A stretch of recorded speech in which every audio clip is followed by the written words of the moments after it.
If you don't do what you envision when you close your eyes, or those things that you have dreams about at night and the visions that you see, who are you going to make suffer?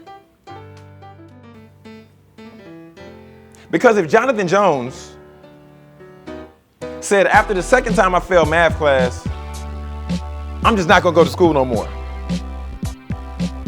where would I be? If I didn't start showing up early in the morning and then start going to the one-on-one tutoring sessions with Miss Winston, and I didn't pass that math class, what would have happened?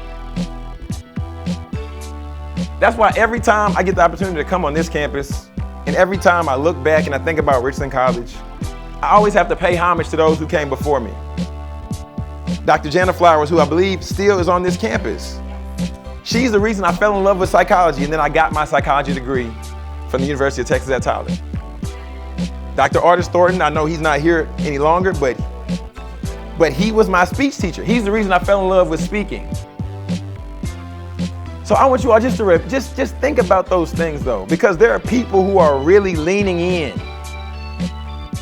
expecting you to be great. Because greatness lies within you. The question is, are you gonna step up to the challenge? There's gonna be times where it's painful. You might feel lonely.